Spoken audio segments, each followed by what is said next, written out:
Thank you, sir.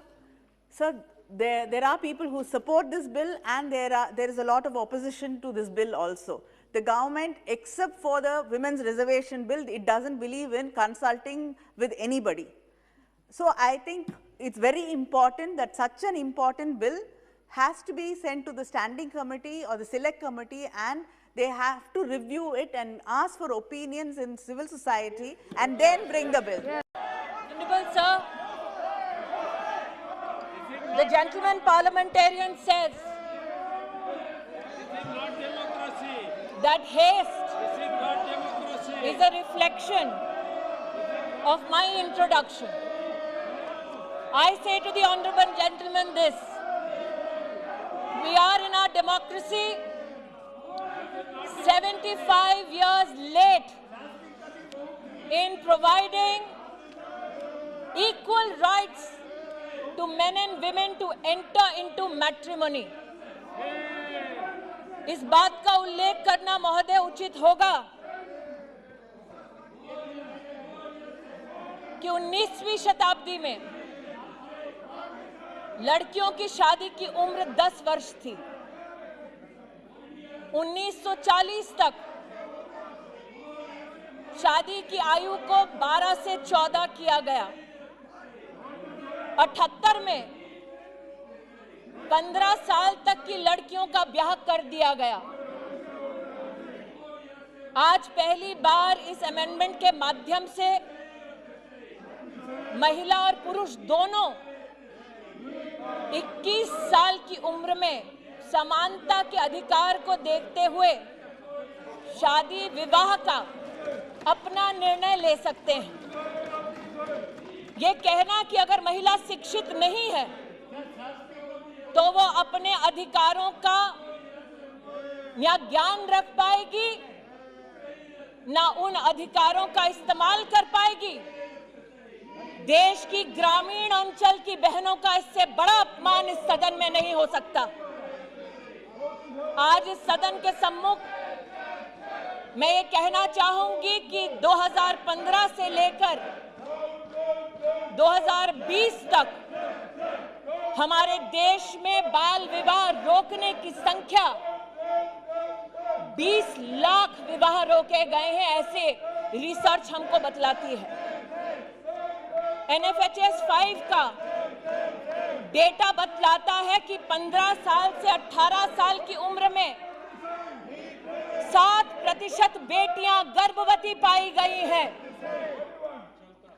18 साल से कम उम्र में 23% लड़कियों का ब्याह रचा दिया गया, जबकि कानून उसकी इजाजत नहीं देता। और आज जो लोग आपने अपनी बात रखी, मेरा माननीय सदस्यों से अनुरोध है, आपने अपनी बात रखी है ना। ऑनरेबल मिनिस्टर स्पीकिंग, मंत्री जी उसको रिस्पॉन्ड कर रही हैं, महिला मंत्री है, आप कृपया सीट पर जाइए, शांतिपूर्वक सुनिए। आपने अपनी बात रख दी है। That this house cannot be witness to that disrespect to women is my contention today. महोदय, जिन लोगों ने कहा कि ये अमेंडमेंट सेक्युलर नहीं है, उनका ध्यान आकृष्ट करना चाहूंगी सुप्रीम कोर्ट के कथन पर। Independent thought versus union of India 382 of 2010, supreme court का स्वयं मानना है कि ये एक्ट सेक्युलर एक्ट है और मुस्लिम पर्सनल लॉ की दृष्टि से भी, हिंदू मैरिज एक्ट की दृष्टि से भी सभी धर्म, सभी जाति, सभी समुदाय की महिलाओं को समानता का अधिकार विवाह की दृष्टि से मिलना चाहिए। महोदय, इस निर्णय की सामाजिक, सांस्कृतिक, पारिवारिक, मार्मिक विषयों को मैं समझती हूं।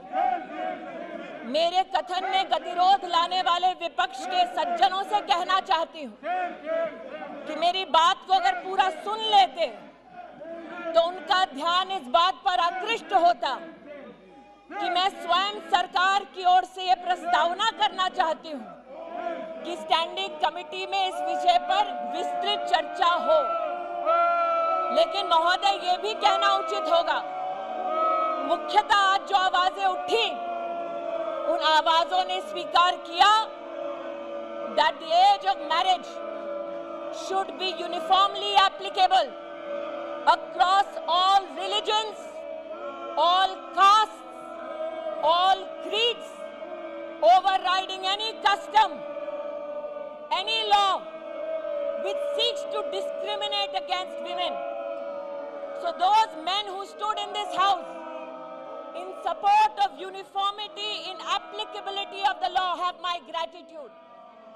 And sir, on behalf of the government, I would request that it be sent to the standing committee. आज का ये निर्णय, ये इंट्रोडक्शन राष्ट्र के इतिहास में एक निर्णायक कदम है।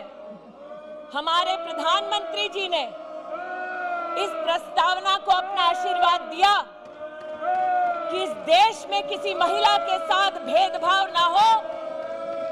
हमारे प्रधानमंत्री जी ने इस प्रस्तावना को आशीर्वाद दिया कि जब 15 और 18 साल की बेटियों का गर्भवती होने से 10% मिसकैरेज का चांस रहता है, तो बेटियों के संरक्षण में ये प्रस्तावना सदन के सम्मुख प्रस्तुत की जाए। महिला संरक्षण और सम्मान के लिए प्रधानमंत्री के इस ऐतिहासिक कदम के लिए मैं देश की बहनों की ओर से उनका आभार व्यक्त करती हूं, उनका अभिनंदन करती हूं और सदन से विनम्रता से अपील करती हूं कि मुझे ये इंट्रोड्यूस करने दिया जाए। है कि विधेयक को प्रस्तावित करने की अनुमति प्रदान की जाए। जो सदस्य इसके पक्ष में वो हाँ कहें, जो सदस्य इसके विरोध में वो ना कहें। मेरे विचार में निर्णय हवालों के पक्ष में हुआ, हवालों के पक्ष में हुआ। माननीय मंत्री जी विधेयक को प्रस्तावित करें। माननीय मंत्री जी, इंट्रोड्यूस द बिल। ओके।